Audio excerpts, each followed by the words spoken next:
Hello. Hello. Hello. Oh, why is my video off? Oh, That is. I've made you host.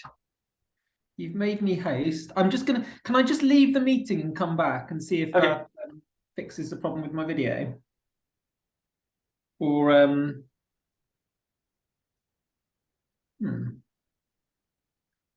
is that going to end it for everybody? And my computer's suddenly not responsive. And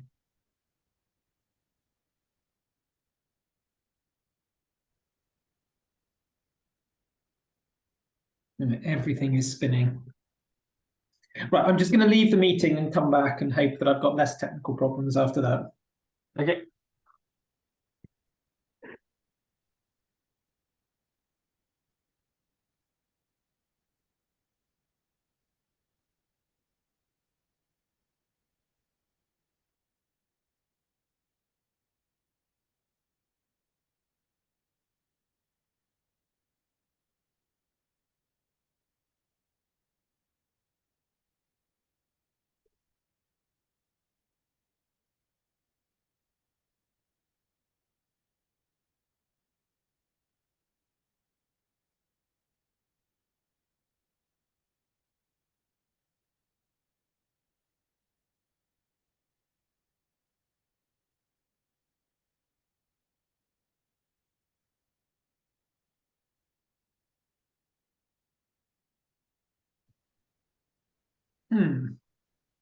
Okay. Oh, yes, I'm here. Fantastic. I'm in outer space again. Brilliant.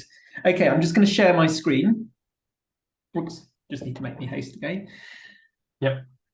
Now, if I'm right, we pretty much went through all the logarithms and exponential sheet last time. So unless there's anything, unless there's any questions which people are particularly keen to go through from the logarithms and exponential sheet, I thought I'd do something a little bit more fun today.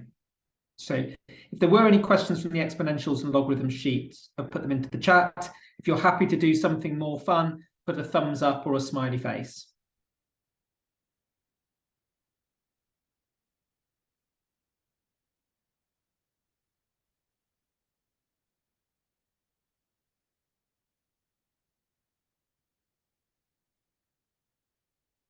Excellent. So what we're going to look at here, well, what we're going to look at today is something which is done a lot in mathematics and a lot in physics, which is trying to get estimates for things.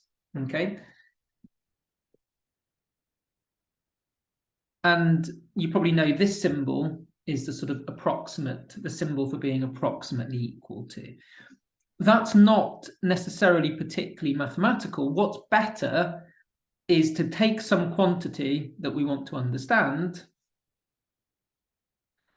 and say not just that A is approximately equal to B, but maybe say that A is sandwiched between B and C, establishing what are called upper bounds and lower bounds. Okay, and the first example I'm going to look at is I'm going to get upper and lower bounds for everybody's favorite mathematical constant, Euler's number E. So what we're going to do first is we're going to establish upper and lower bounds for E.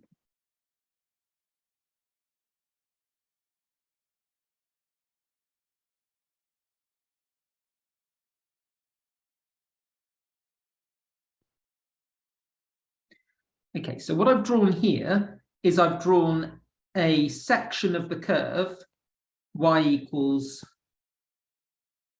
1 over x. Now, it's always disconcerting for a sort of teacher doing an online lesson when people feel very remote. We've got a request for problem 6 in the chat. Okay, so I'm going to go back to problem 6. I'm sure I'll get back to this. Have a think here of how you can use this diagram of the curve y equals 1 over x between n and n plus 1 to try and establish upper and lower bounds for the logarithm of 1 plus n. And I will come back to that point, but in the meantime, I'm just going to look back at question 6 from last week's sheet.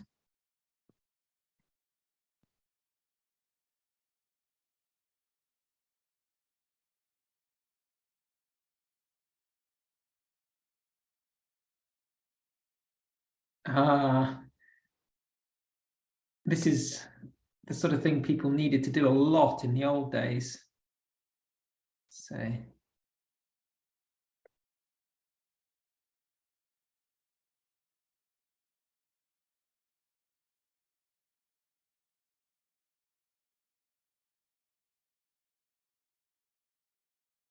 you still get some step problems like this.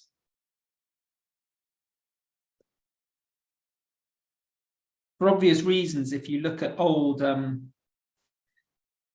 textbooks before there were calculators, there were lots of questions like this in them because people needed to do these sort of calculations, all the time. So we're saying without the use of a calculator or software,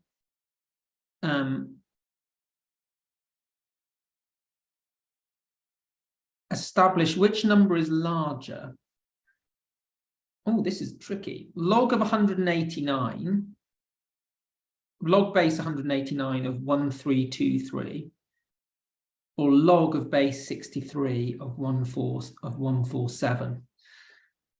So I think the first thing it would be useful to try and do is simplify, is to try and simplify these logarithms a little bit.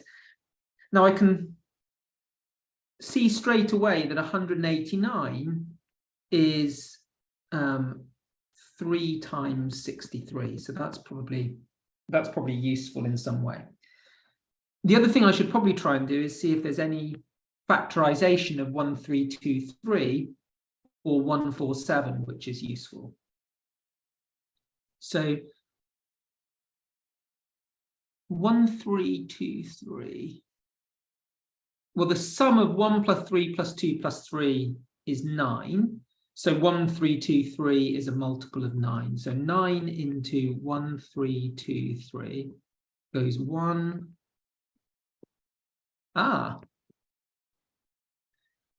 That's nice. So it goes 147. So log of 180, base 189, 1323 is the same as log of, let's say, base 10, 1323 over log 189, which is the same as log of 9 times 147 all over log of 189. And using the laws of logarithms, this is equal to log 9 plus log of 147 over log 3 plus log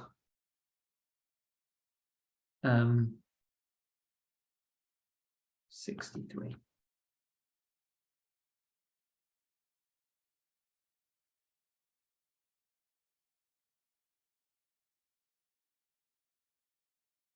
And actually, because I could choose any basis, I'm going to choose log base 3.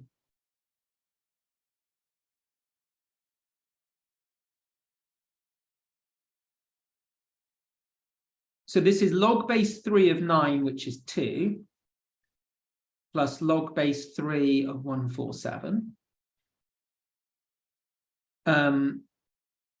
And then on the bottom, it's 1 plus log base 3 of 63. Now this is actually quite an interesting question at this point. So have you ever considered what is represented by the wrong way to add fractions? So let's imagine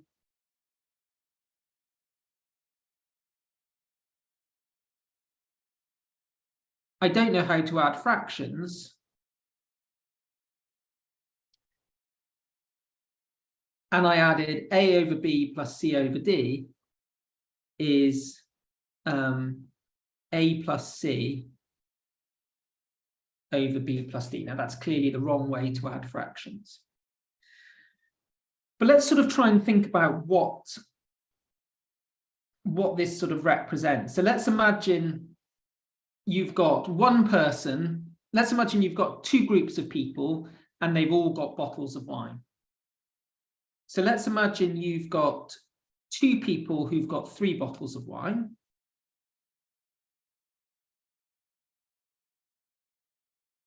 And then you've got 4 people, and then you've got 5 bottles of wine. Now in total, you've got 8 bottles of wine between 6 people. Now, what I think you can convince yourself of is that the top group of people have 1.5 bottles of wine each. The second group of people have 1.25 bottles of wine each. And in total, the people have got 1 1/3 bottles of wine each. Now, what I think seems kind of intuitively obvious is if you've got 2 groups and they pool resources, then the average of the pooled resources is somewhere between the higher average and the lower average. Okay, so these 2 people with 3 bottles of wine, they could have a very, very good party by themselves. And these 4 people with 5 bottles of wine, they would have not such a good party because they've only got 1.25 bottles of wine each. If they were to reconvene, they would go somewhere towards the middle. So we know that when we add fractions a over b plus c over d, we don't add in this silly way. But what this considerations of bottles of wine tells me is that this fraction that I get if I did add in a silly way would be somewhere between the maximum of the 2 fractions that I add and the minimum of the 2 fractions that I add. Okay, so if you want to prove this, I could say that a plus c over b plus d is b over b plus d times a over b plus d over b plus d times c over d.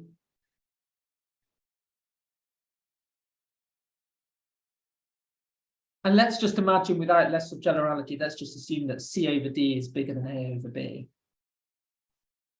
Then this fraction here would be made bigger if I was to replace the a over b by the bigger fraction, which is c over d.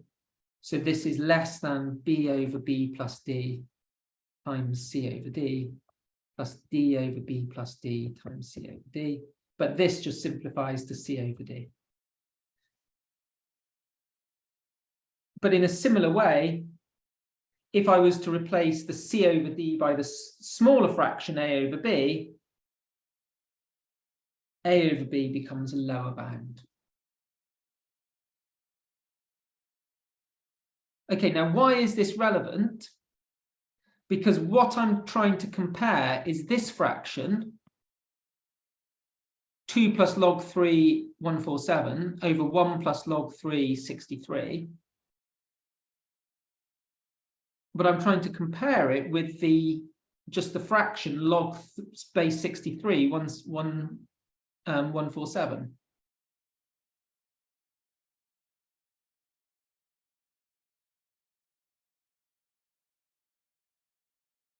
But what I know about this fraction, 2 plus log 3, 147, 1 plus log 3, 63, is that it's somewhere between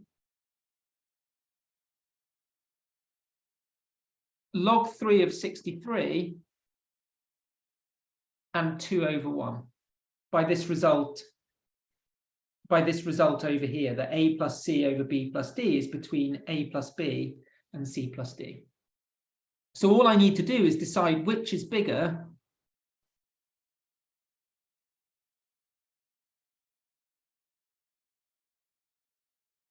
Log 3, 147 over log 3, 63 versus the number 2. But clearly, 63 squared is very, very much bigger than 147. So log base 63 of 147 is less than 2. Okay, so I got these fractions round in the right order. So this is the small one, and 2 over 1 is the big one. And so this fraction lies between log 3, 147 over log 3 and 2. So it's somewhere between that number and 2. So this is the bigger. So the larger of the two numbers is log 1891323 is larger.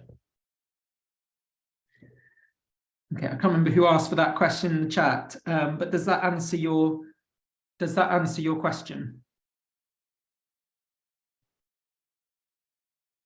It was Verona.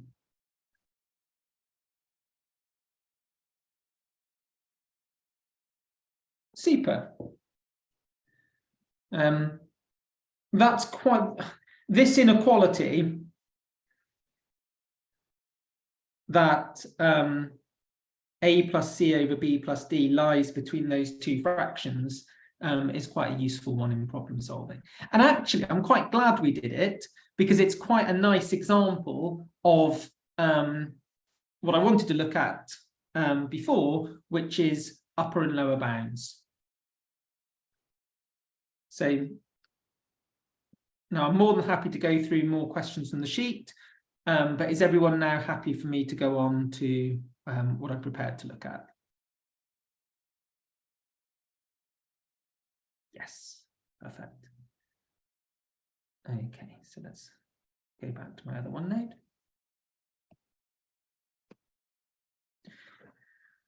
Well,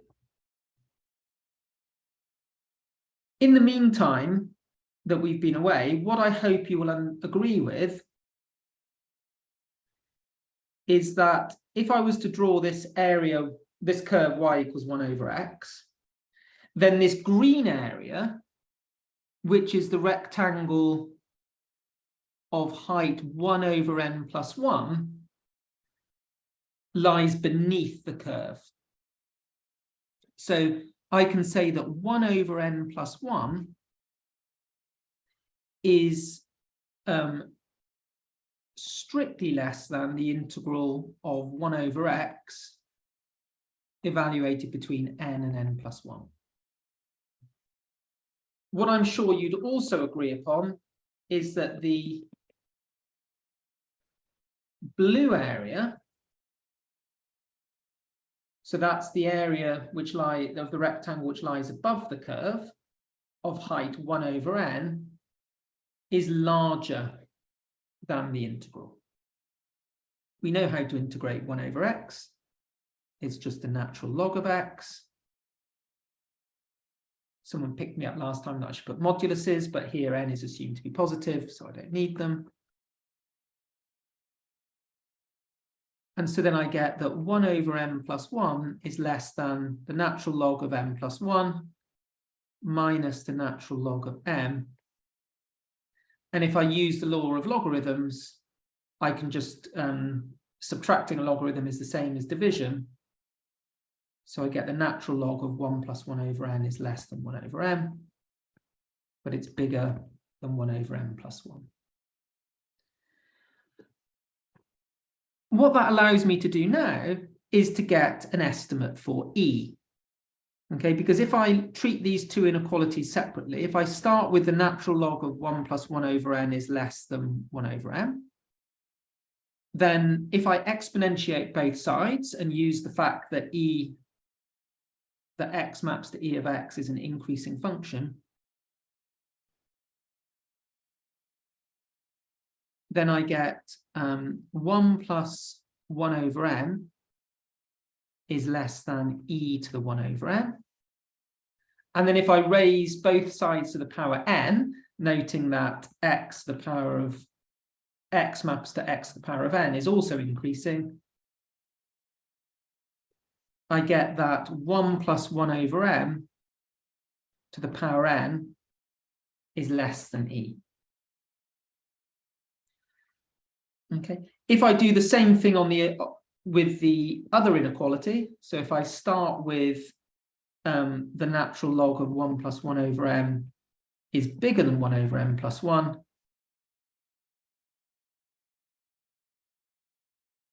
then I get that 1 plus 1 over m to the m plus 1 is bigger than e. So what this furnishes me with, and this is not the last time you'll see this idea,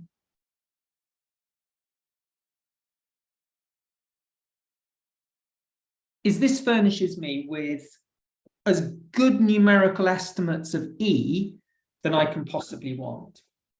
Okay, so for example, if I take a calculator and I put n equals 100, so I do 1 plus 1 over 100 to the power of 100. And I'll just evaluate that sum on a calculator.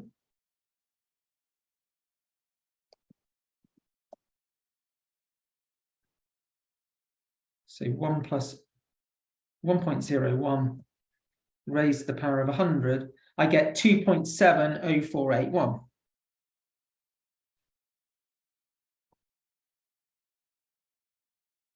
And what I know here is that this is less than E. But what I also know is that if I multiply it by 1.0, if I was to multiply this number by 1.01,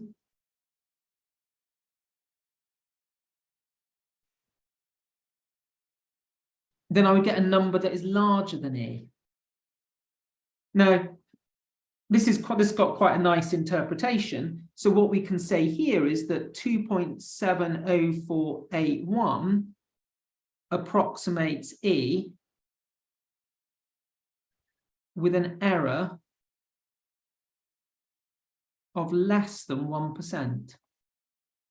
Because if I increase it by 1%, I end up getting a number which is too big. Now, obviously, if I was to do n equals 100,000, then the factor here would be 1.0001, and the error would therefore be less than 0.01 of a percent. So another way of writing this inequality is I could say that 1 is less than E over 1 plus 1 over n to the n is less than 1 plus 1 over n. So what we can say is that this thing is approximately 1. So E is approximately 1 plus 1 over n to the n for large n. But notice that this statement is just much less mathematically precise because it's only got an inequality sign than this inequality, which has given me a lower bound, which has given me both a lower bound and an upper bound.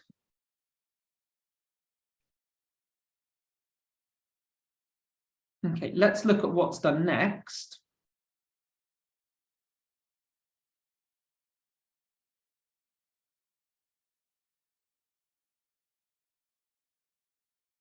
It then says, by adapting the argument above,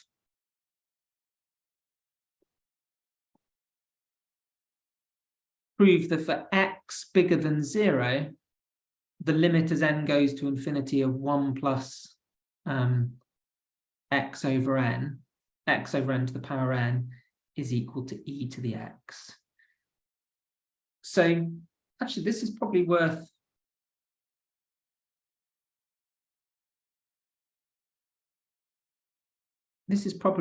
thinking about. So how do you think you could modify the argument so that instead of having 1 plus 1 over n, we end up with 1 plus x over n? This is the sort of thing which very often happens in a sort of step paper or something like that. And what's really worth doing here is just getting a little scrap of paper and thinking about the terms that you want. So here we had log 1 plus 1 over n, and we got that as log, or natural log, of n plus 1 minus ln n. Now, if we want to have the logarithm of 1 plus x over n, so instead of having 1 as the numerator, having x as the numerator, we would want to have ln of n plus x minus ln n, which suggests that I want to modify this argument by integrating between n and n plus x. So for x bigger than 0, if I consider the integral of 1 over x between n and n plus x, I have the integral of 1 over x between those limits is sandwiched between the upper rectangle, which I draw above the curve, which has got height 1 over m, but because the width of the rectangle is x, it's x over m. And below the rectangle below the curve has got height 1 over n plus x, and again its width is x. If I now do exactly the same argument,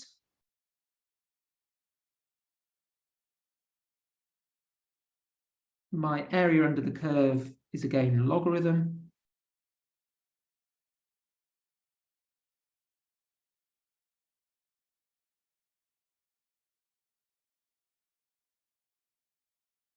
If I exponentiate both sides, I get e to the x over n plus x is less than 1 plus x over m.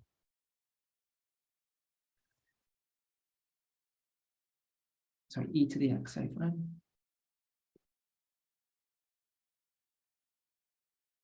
And then if I raise both sides to the power n, I get that 1 plus x over n to the power n is less than e to the x, but is bigger than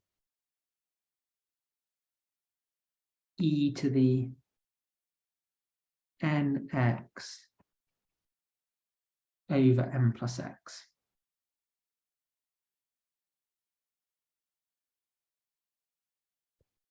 Now I want to consider what happens when n becomes large.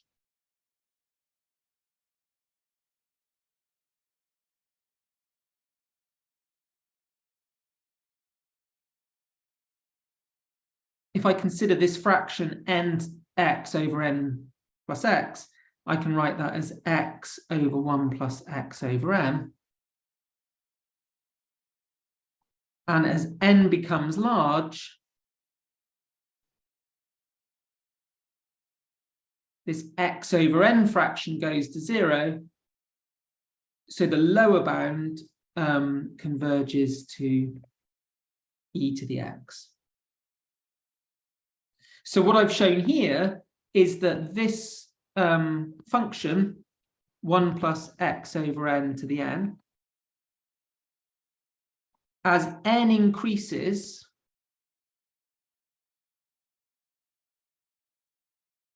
it always stays below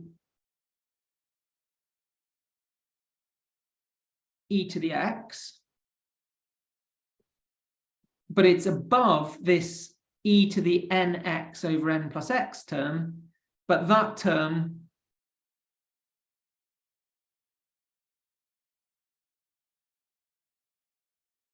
in the limit becomes closer and closer to ex itself. So my expression is sandwiched between those two bars. So in the limit must approach e to the x. Okay, so what we've shown there is the limit as n goes to infinity of 1 over x plus n, the n is equal to e to the x. And I'll leave it as an exercise that's also true for negative x. Okay, does anyone have any questions up to this point? Oh, good question. Thank you. So someone said, is it okay to use x for both the curve and the width of the rectangle? No, that was a bit sloppy of me. So here, this x and this x, I should have called some dummy variable. So I should have said the integral of 1 over u du, because the x in question, I'm using x to represent the width of that, the width of that rectangle. That's x, and yeah, it's a minor point, and it doesn't affect the veracity of the argument, but technically that is correct. Okay, any other questions about what I've done so? Any other questions about what I've done so far? So to summarize, what I have done is I've found a way of approximating the mathematical constant e, and that was very nice. What I've also done is I've found a way of approximating e to the x by a sort of simpler function being a polynomial, this 1 plus x over n. What I'm going to do now is I'm going to take a mathematical function that you've met, but you don't have a sort of analytic form for it. And I'm going to try and get estimates for this function. So the function I'm going to try and estimate now is I want to try and estimate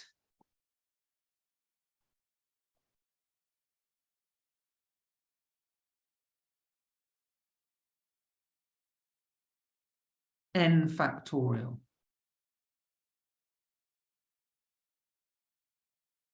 Okay. Any suggestions, any thoughts of how one could go about estimating n factorial? Well, let's consider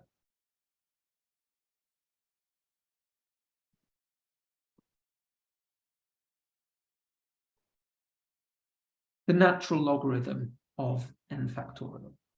Now, natural logarithms are can be approximated by, we know that the law of natural logarithms, if we take the logarithm of a product, we add the individual logarithms. The logarithm of n factorial is the logarithm of 1 plus the logarithm of 2 plus the logarithm of 3 plus the logarithm of n. Now, when might we get something that results in a sum log 1 plus log 2 plus log 3 plus ... log n? Well, it's a similar idea to something that you've seen, but in the opposite direction. So what you've seen a lot of, and you've seen it with me, you've seen it in your class, that if you want to find an integral, you start, if you want to find the area under a curve, you can approximate it by a sum of rectangles. The idea here is to go back the other way and to think that if you've got a sum, you could think of that as the sum of the area of rectangles, and then you could use those rectangles to approximate the area under a curve. So a natural thing to look at, if we want to approximate this sum, is to look at the area under the curve, y equals natural log of x. Okay, and what you can, and if we evaluate, if we take this area between 1 and n,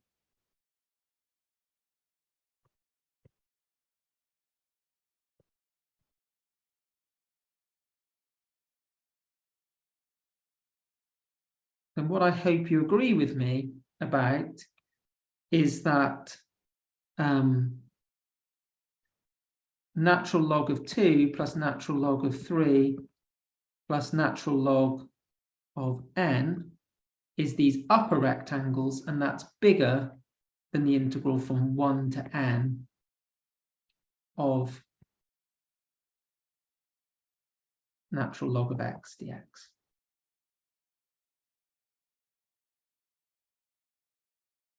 But that integral in turn is bigger than the lower rectangles,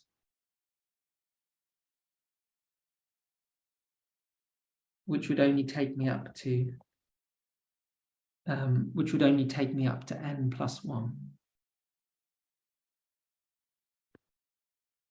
Okay, so let's find this integral.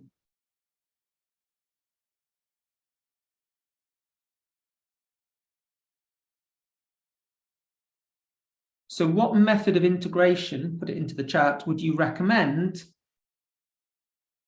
to integrate the natural logarithm of x?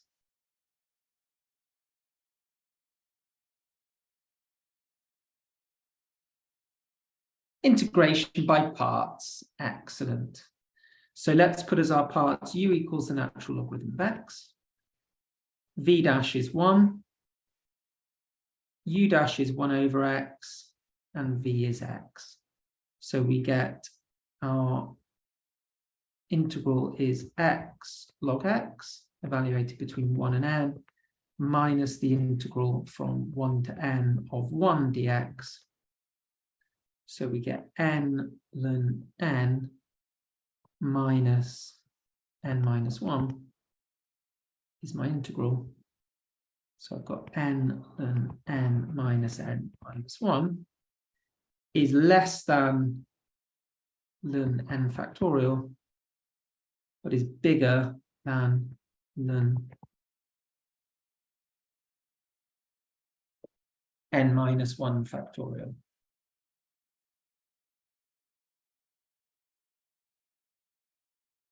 So what I've got now is I've got an estimate for the natural logarithm of n factorial. If I wanted just estimate for n factorial, I could just exponentiate both sides. So if I exponentiate on the left, I get n minus 1 factorial is less than e to the ln n minus n minus 1. So that's plus 1. So that's e times n to the n times e to the minus n.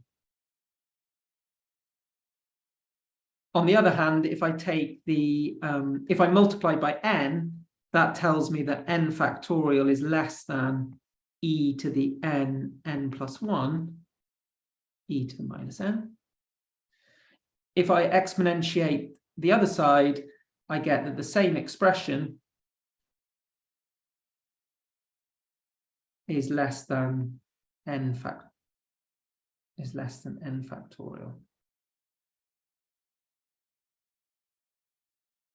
So what I get is that n factorial is sandwiched between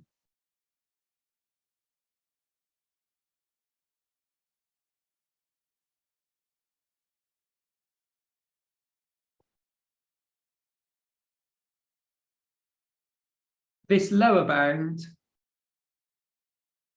and this upper bound.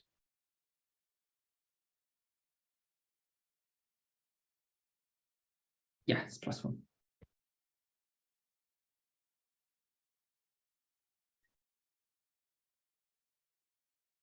Okay, can anyone think of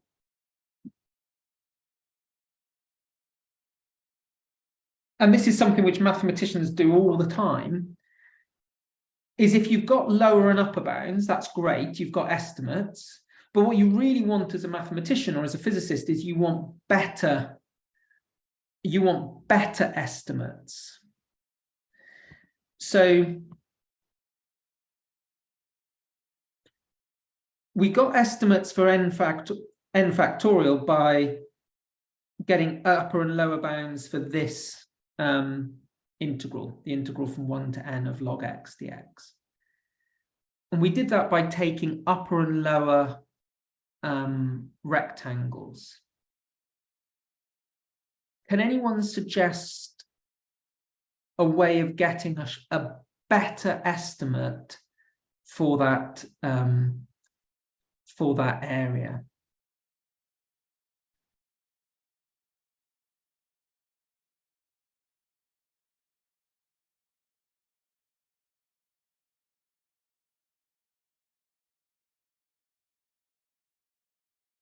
So I know that my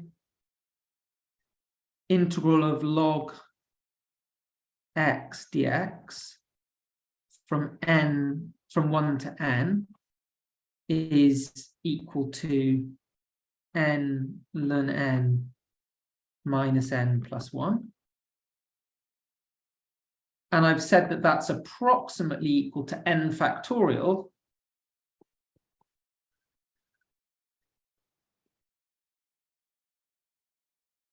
by using these upper rectangles. How could I get a better estimate? Sorry, log n factorial. How could I get a better estimate than log n factorial? Trapeziums, excellent. Okay, so instead of just looking at rectangles, I could look at trapeziums. So I could join these lower endpoints by straight lines. Now the first trapezium has got the area is just going to be, well, it's just a triangle, so it's just half log 2. The second trapezium is half log 2 plus half log 3. And the final trapezium is half log n minus 1 plus a half log n.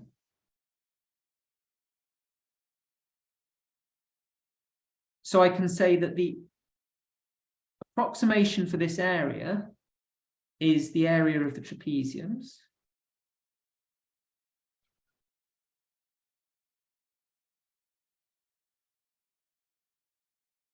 Okay, so that's half log 2 plus half log 2 plus half log 3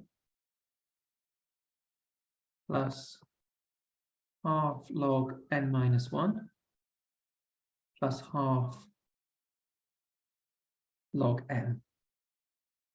But something quite nice happens. All of these terms with a half just coalesce together. So we just get a log 2. The 2 half logs 3s gives me a log 3. The half log n plus 1 and the other half log n plus 1, n minus 1 gives me a log n minus 1. And then I'm just left with a lone half ln n. I don't get a final ln n. Okay, so this is the area under the curve. And this is the trapezium. Now I'd like to have logarithm of n factorial, because then I could just exponentiate. But I'm missing a half log n, so I could just add half log n to both sides. So I get n plus a half ln n minus n plus 1 is approximately ln n factorial. And then I exponentiate both sides.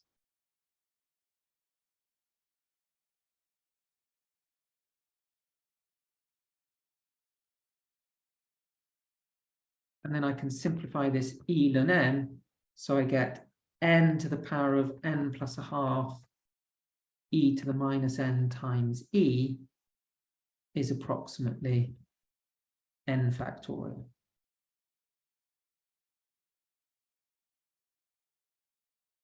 Okay. Any suggestions for an improvement on this wiggly approximately equal sign? Do we know which is going to be bigger between the area under the curve and the area of the trapeziums?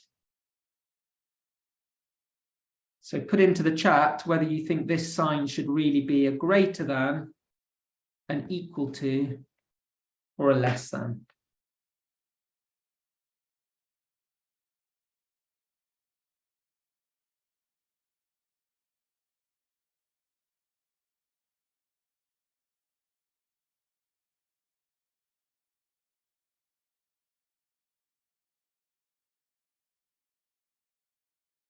Okay, we've got 3 less thans.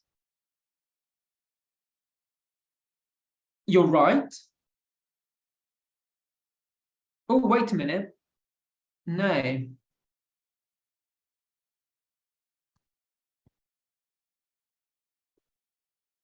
Which is bigger, the area under the curve or the area under the trapeziums? So look at this first. We'll look at each of the trapeziums. Do they lie under the curve or over the curve?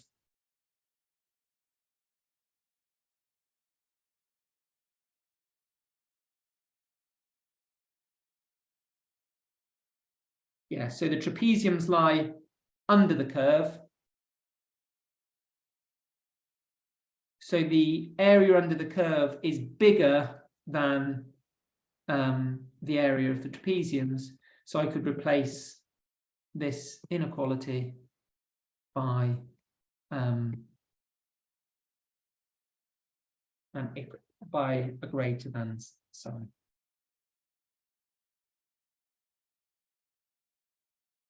I'm just going to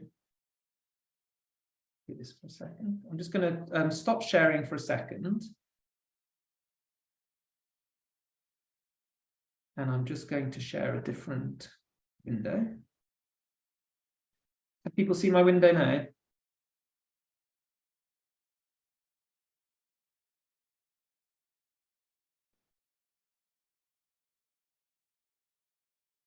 Okay, so this was my estimate for n factorial. Let's try it with, okay, so let's call it estimate n. So we've got n to the power of n plus a half e to the negative n times e. So let's just let's see what we get as an estimate for 100 factorial. Oops.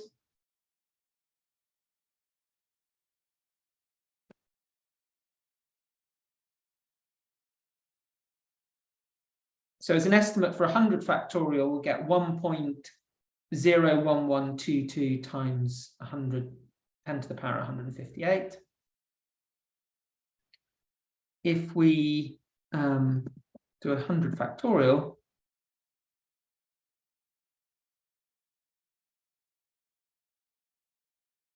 we see that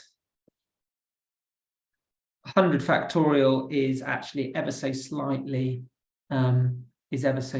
smaller. If we just look at the ratio, okay, the error is just a factor of, it's about an 8%. It's about an 8% error.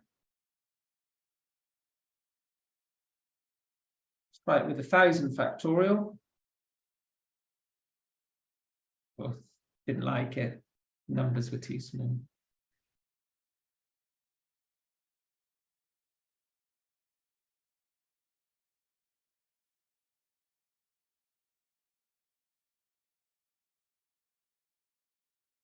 But you can see, nevertheless, that we've got a good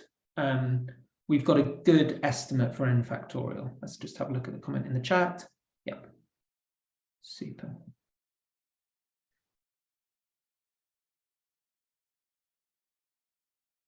Okay.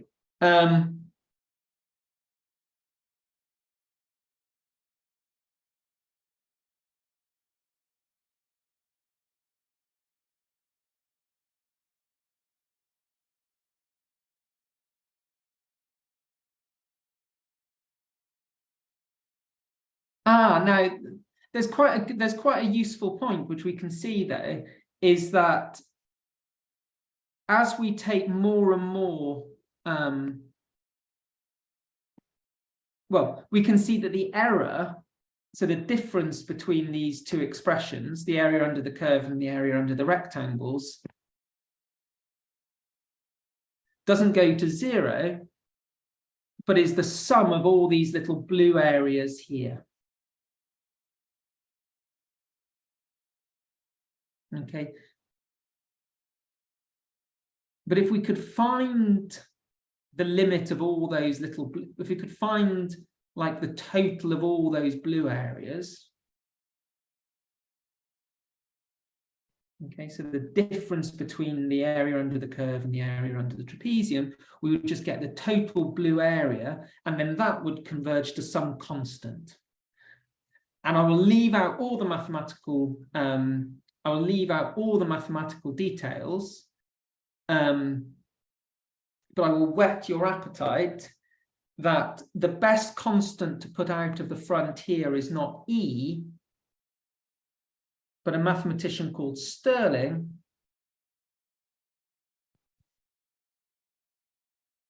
that n factorial is approximately n to the n plus a half e to the minus n, and then rather than multiplying by e, you should multiply by the square root of 2 pi. I will just stop my share for a second and just go back to that other program.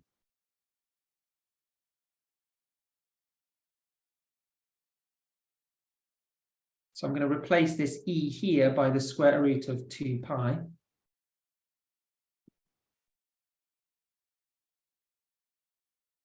And what you can see there is the error is now minuscule. Okay, so the error is now less than 0.1%.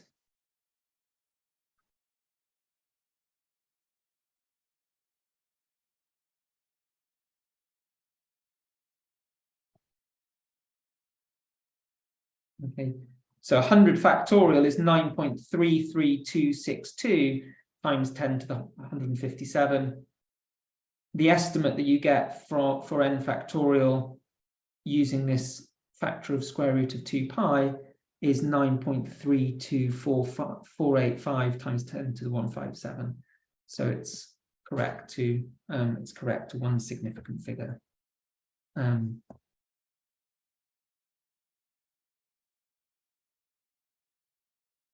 I'm just going to try and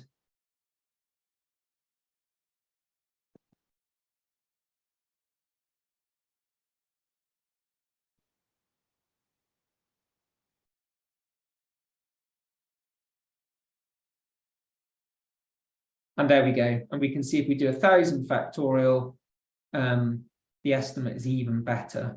It should be 4.0238. This is 4.0235. If I go to 10,000 factorial,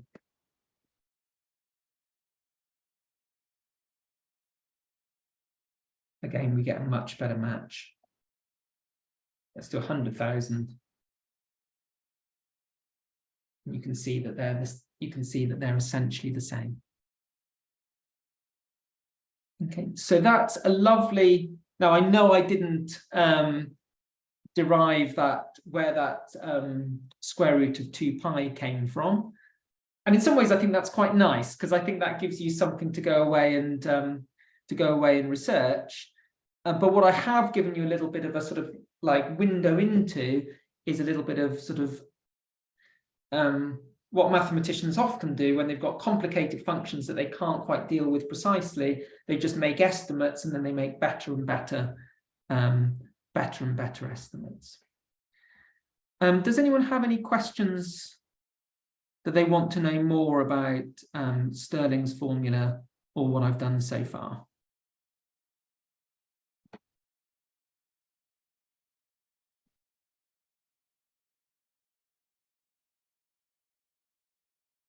If you don't have any questions and you're happy, just put a thumbs up and a smiley face in the chat.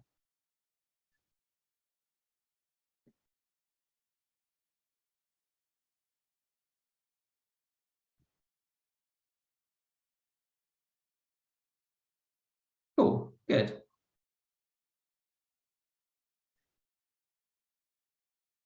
Okay, next question. And this is where I think things might get a little bit,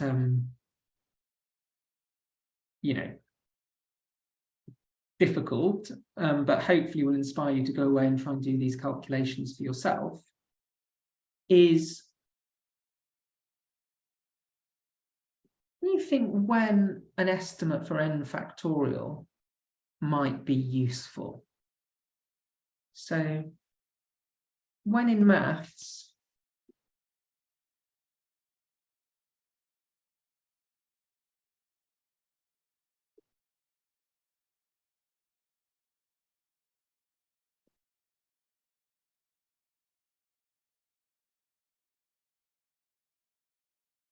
so when might an estimate for n factorial be useful?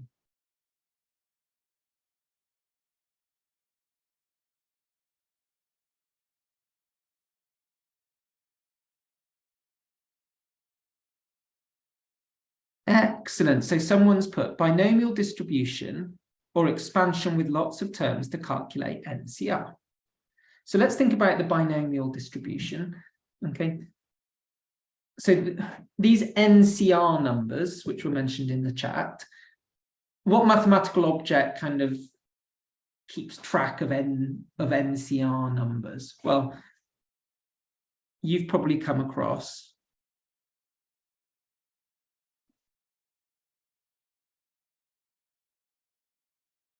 this arrangement of numbers. What do we call this? What do we call this arrangement of numbers? I'm just checking to see who's here and still watching, because I'm sure you all know what this arrangement of numbers is called. Excellent. Pascal's triangle.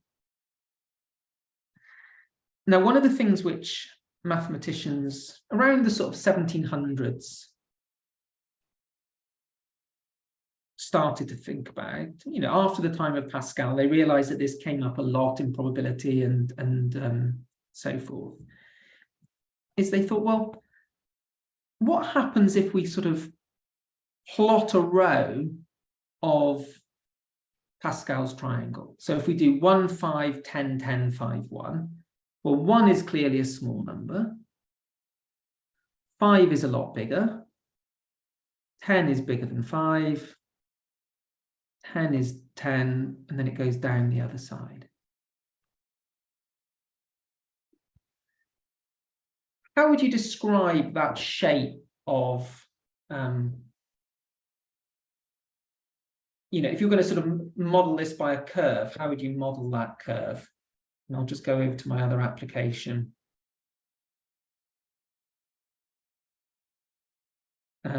So I'm going to do table binomial. No.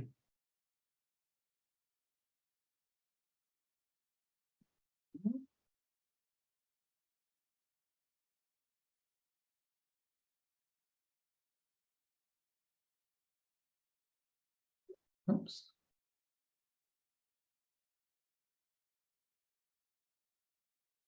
So there's the fifth row of Pascal's triangle.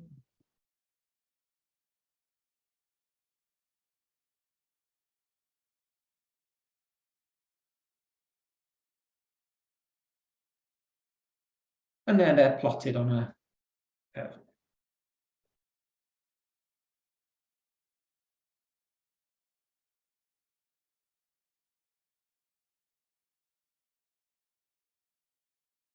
Okay, what happens if I go to the 10th row?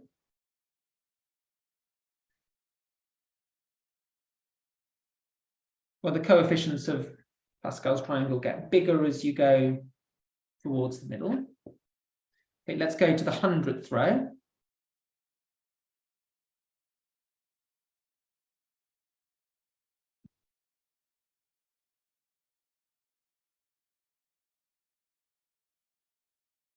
And we get this shape. So we get very large numbers towards the middle, 1 times 10 to the 29. The numbers to either side become very small because it starts off at 1, which is going to be negligible. And then we've got this peak towards the middle. And in the chat, excellent. So people have said in the chat that it's bell-shaped. Yeah, that it's like a bell curve. Yeah, we can see why it's called a bell curve, because the bell sort of goes up in the middle and then down at the sides. And then people have said normal distribution, ? So I don't think we'll get I don't think we'll get there entirely. But let's see, and this would be a very, very good exercise for you guys to do afterwards. Okay, let's see if we can use this estimate for n factorial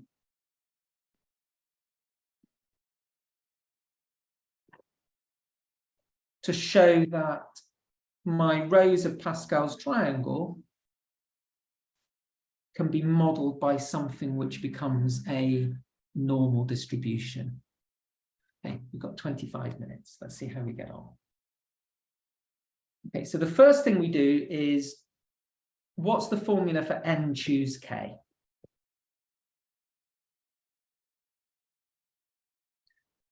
Well, the formula for n choose k is n factorial over k factorial n minus k factorial.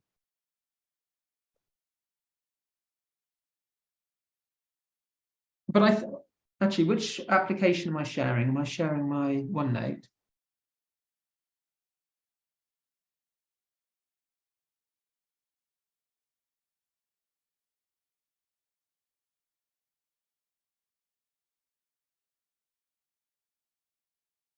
But one of the things which you'll probably agree with it, if you do want to approximate it by a normal distribution, is we want the peak of the normal distribution to be at sort of 0. So what I'm going to call, instead of thinking about k, I'm going to call k as the middle of my binomial distribution, so n over 2 plus t. And I can define f of t is now equal to n factorial over n over 2 plus t factorial over n over 2 minus t factorial. Okay. Okay, we can now use this, but we've got a nice estimate for n factorial, so we can write this as n to the n plus a half e to the minus n square root of 2 pi over n over 2 plus t to the n over 2 plus t plus a half times e to the minus n over 2 plus t root 2 pi.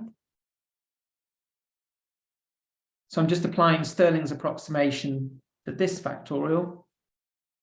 And then I've got n over 2 minus t, n over 2 minus t plus a half,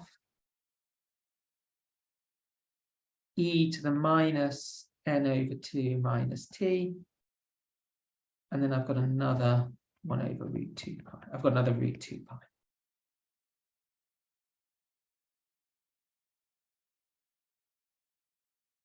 Okay, good news. Some things cancel. Okay, which terms cancel? Well, when I put these two exponentials together, the n over 2's add to make n, the t and the minus t's cancel, so we just get an e to the minus n, which cancels with that e to the minus n. We can also cancel some of the root 2 pi's, so we get that f of t is approximately n plus a half over n over 2 plus t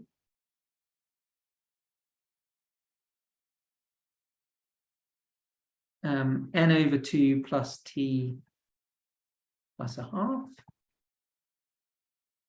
and then we've got n over 2 minus t n over 2 minus t plus a half.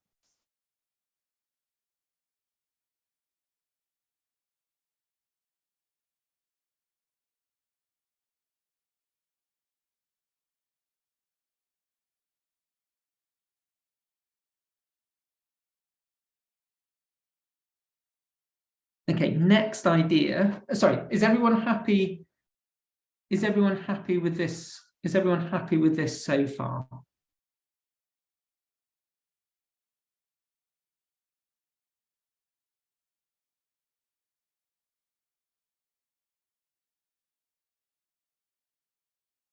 All right, sorry.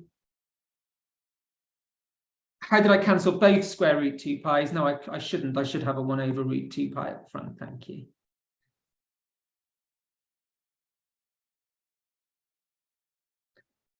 Okay, the next thing I'm going to do is I'm going to take a sort of trick from the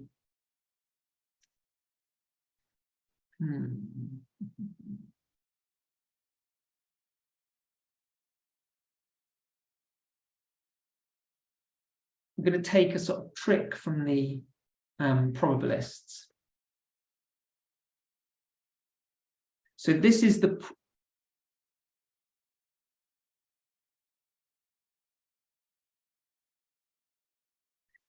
probability of getting n over 2 plus t heads. Sorry, if I divide by 2 to the power n. Actually, can I just do something just to make the numbers a little bit better? I'm going to just replace this by, I'm going to replace my n over 2 by n. So I'm just going to double up n.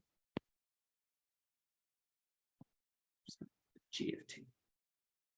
So that this is 2n to the 2n plus a half over root 2 pi.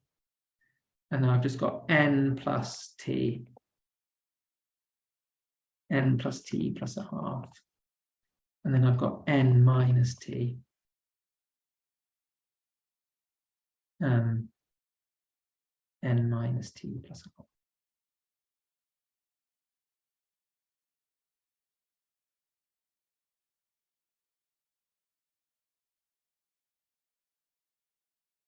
Okay, any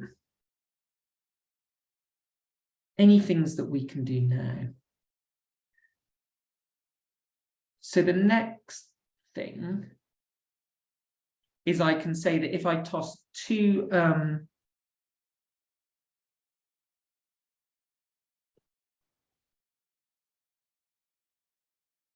if I toss two n coins,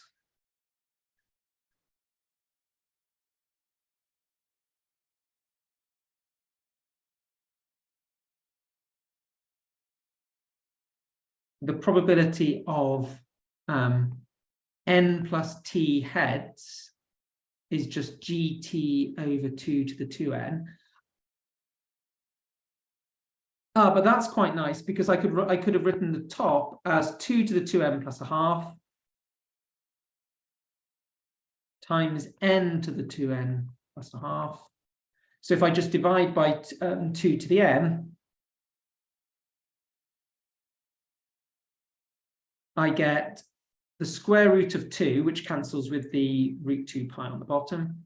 So I just get 1 over root pi, n to the 2n plus a half,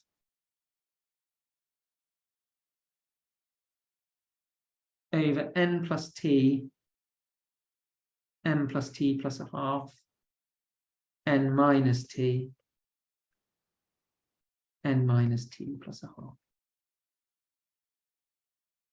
Okay, the next thing I'm going to do is I'm going to take a sort of hint from the probabilists and not count in coin tosses, but count in standard deviations. So if I toss a coin, the variance is a quarter. If I toss n coins, the variance is n over a quarter n. So the standard deviation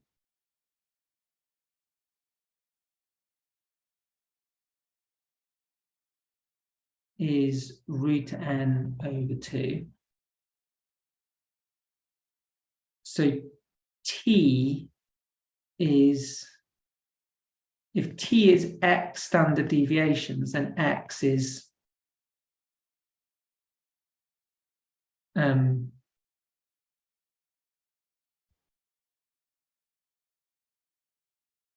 2t over root n. In other words, t squared is nx over 4. Nx squared over 4. Okay.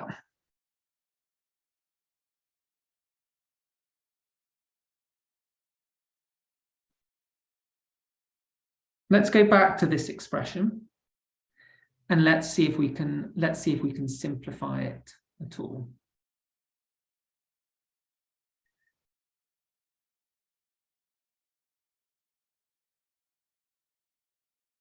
So first off,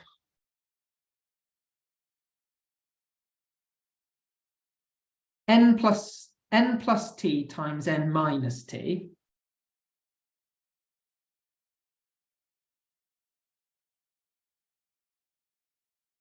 is n squared minus t squared.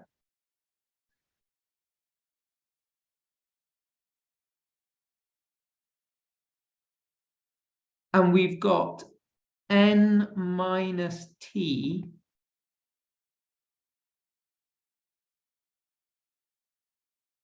plus a half of those, okay? Because that's how many n minus t brackets have. We have slightly more n plus t brackets.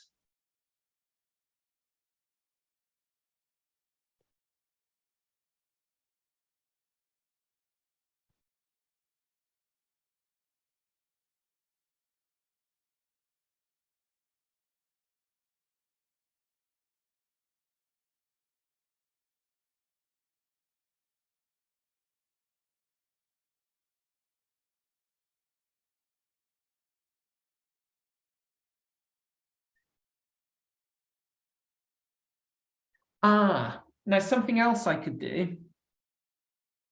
Actually, before I do that, something else I could do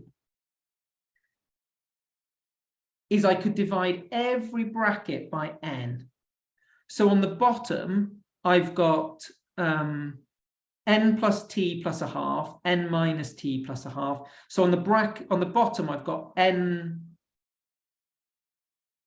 2n plus 1 brackets.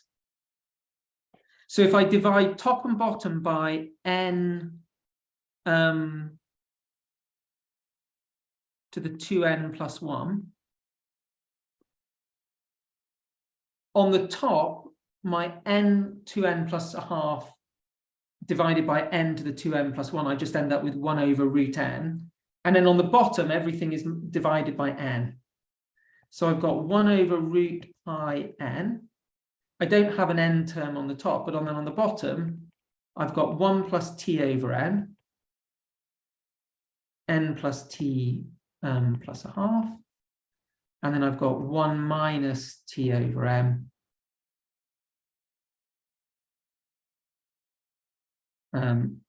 minus t plus a half.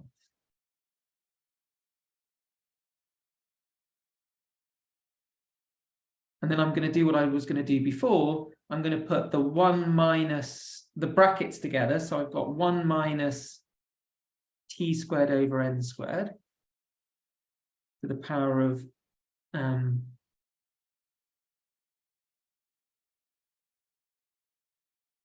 minus t plus a half. And then I've got 1 plus, oh, do I want to do that?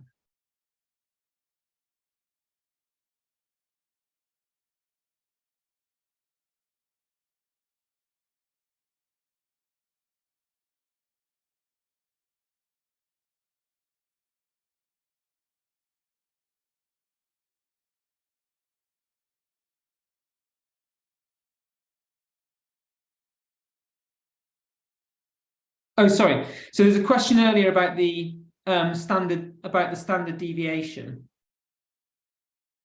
So if I just toss a coin, which is either 0 heads or 1 head, then the variance is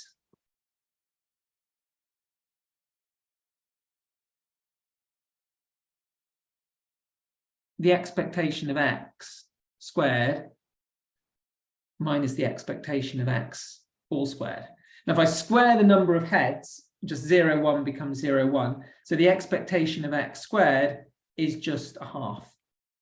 But the expectation of x is the expected number of heads from one toss is a half. If I square it, is a quarter.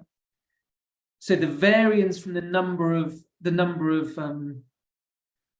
variance of the number of heads from one coin toss is just a half minus a quarter, which is a quarter. If I toss I should do 2n heads, 2n coins. If I toss 2n coins, the variance is 2n over a quarter, which is n over 2, which means that the standard deviation is the square root of the variance, which is root n over root 2. Sorry, I lost. Yeah, because I went from the n tosses to 2n tosses, I lost a factor of root 2.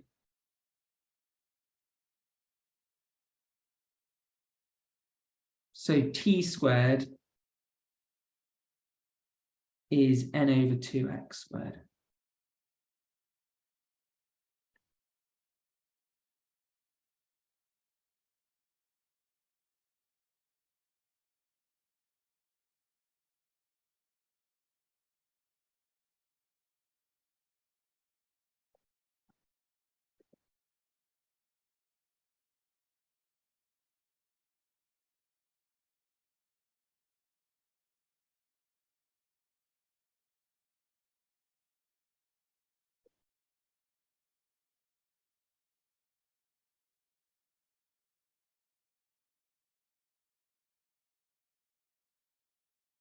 Ah.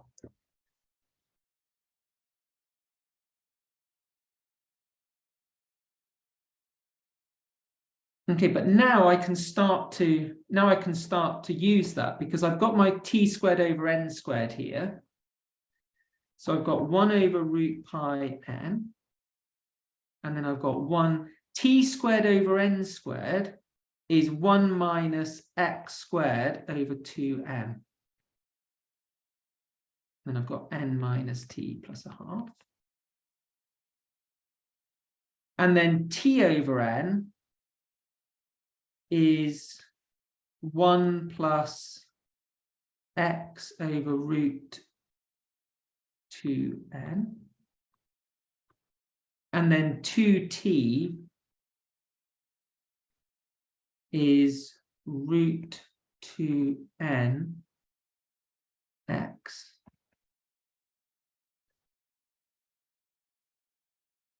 Okay, question.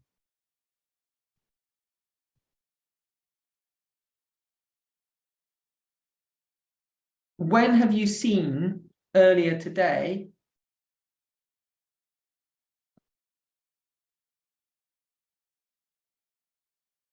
anything which looks at all? What does this look? What do these brackets that we've got look most like in terms of the things that you've seen today?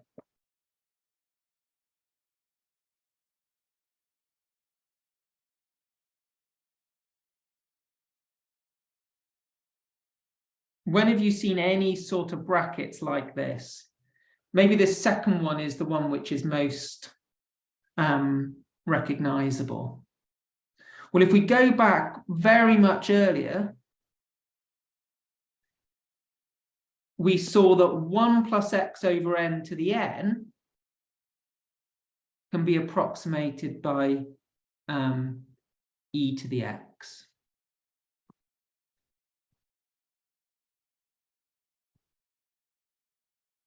So if ever we've got 1 plus, and I won't use x, y over n to the n, we can approximate that by e to the y. So let's break up these fractions that we have a little bit. So the first one is 1 minus x squared over 2n to the n. Then we've got 1 minus x squared over 2n to the t, and t is root n over 2x.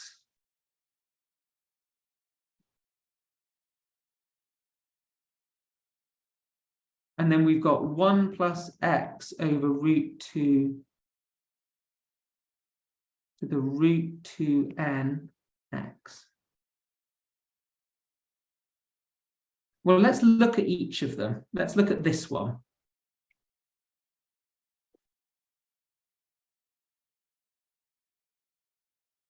Okay, now we've got x squared over 2n,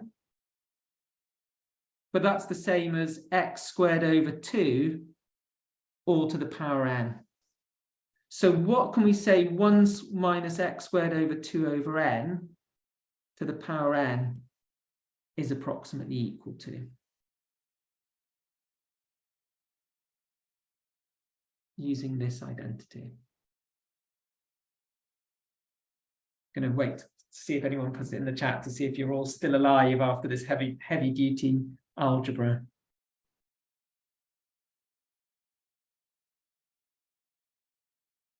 Well, it's just exactly something of this form, but instead of having a y, it's got x squared over 2. So this term is approximately e to the minus x squared over 2.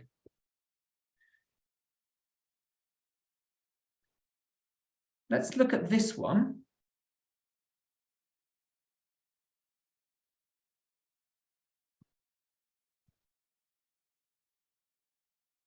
So what is 1 plus x over root 2n to the root 2n approximately equal to? Well, we've just got root 2n on the bottom, root 2n on the top. So this is approximately e to the x. And when we take that to the power x, we just get the e we just get an e to the x squared term. This term in the middle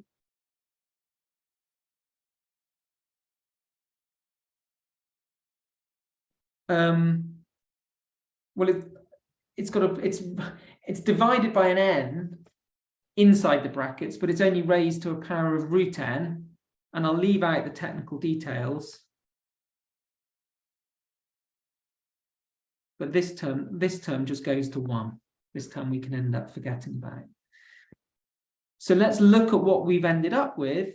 We've ended up with that this probability is approximately 1 over root pi n, 1 over, and then the blue term is e to the minus x squared over 2. The yellow term is e to the x squared. So overall, this is e to the minus x squared over 2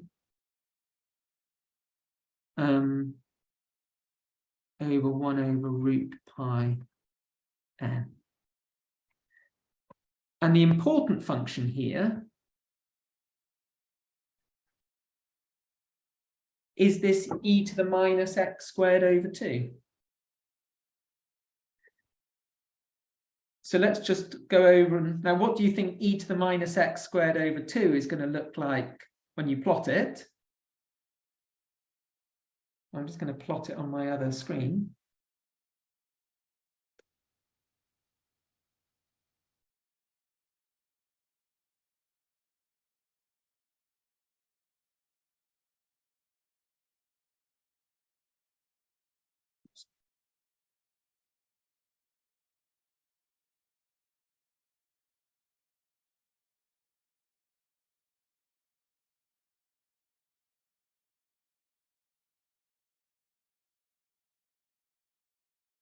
It looks like what sort of curve?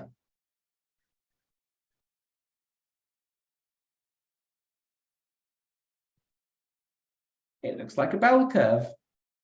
Okay, now I don't think I've got the scaling perfect, but it looks remarkably like the bell curve here. Okay, now I'm sure that you'll want to go away and go back over the details and check this out, but let's just go back to my OneNote and let's just recap what we've done today.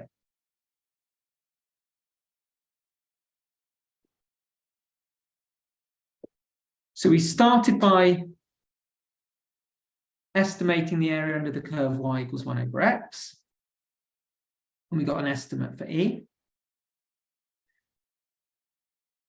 We then did the same over a slightly more general interval of width x, and we ended up getting an estimate for e to the x. We then did something similar by approximating the area under the logarithmic curve to get an estimate for n factorial. And we waved our hands a little bit, or rather, I kind of whetted your appetite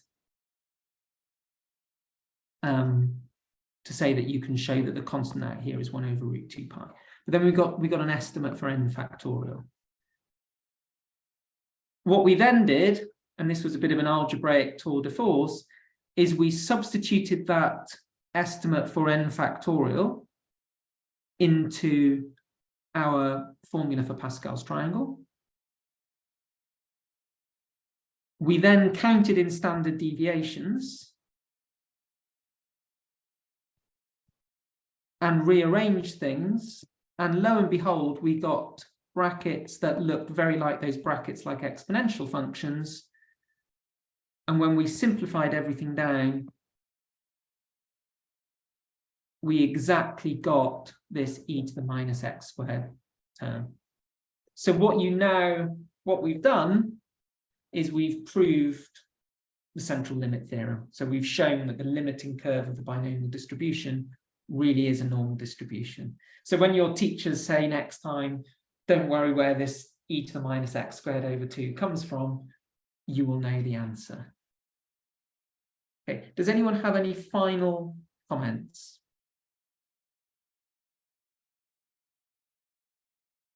Did people enjoy it, or was that, or was it a little bit too much? I know, probably had to skip over some of the algebra a little bit.